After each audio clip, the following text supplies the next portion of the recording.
Hey guys, James Swapoulos here, and right now we're going to talk about creating systems in your business. Now, the reason to create systems in your business can be one of many. You may simply just want your business to have some sort of a structure, or you may want to try and remove yourself as the key person in the business so you can free your time up a bit more to work on the business rather than in the business, because at the end of the day, business is supposed to give you more of a life and not suck it out of you, right?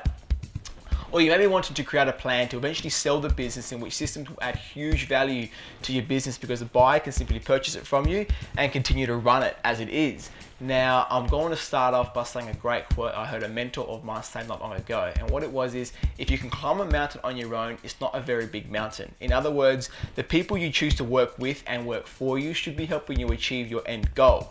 Now, the first component to the systems, to write systems, is the what. What is the task being done? Write it down in one heading. So for example, it might be sending an email to the database.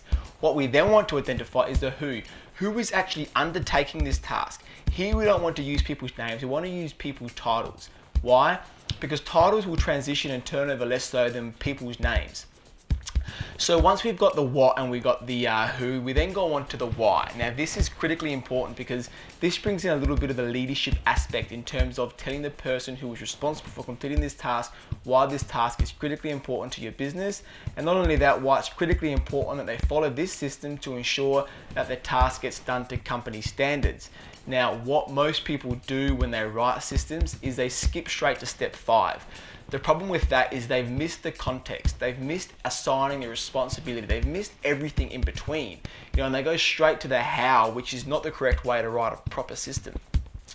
Step number 4 is the when. What are the trigger points to alert this person that's responsible for this task that this task needs to be done? So for example, if the what is sending an email to the database, then the when might be when we're launching a new product, or when we have an announcement to make. What are the different trigger points that are going to alert this person to run this system? Now, once you've covered steps 1 to 4, we can then move on to step 5, which is the how. Now, the how is how the task is being completed. There are 2 components to the how. The first component is a checklist, a step-by-step checklist for the person following this system. What are the things this person needs to do in order to get it right? After the checklist, we have the second component, which is a video demonstrating someone actually running through and completing the task. So whatever the task is, you record yourself or someone else doing it, so the person responsible for this task can refer back to the video in the future. That's it, guys. That's a system for creating systems. It's incredibly effective. I hope it's really useful for you. Employ this system for writing systems. It will free you up so you can run a business that works without you. Guys, I look forward to speaking with you again in the next video.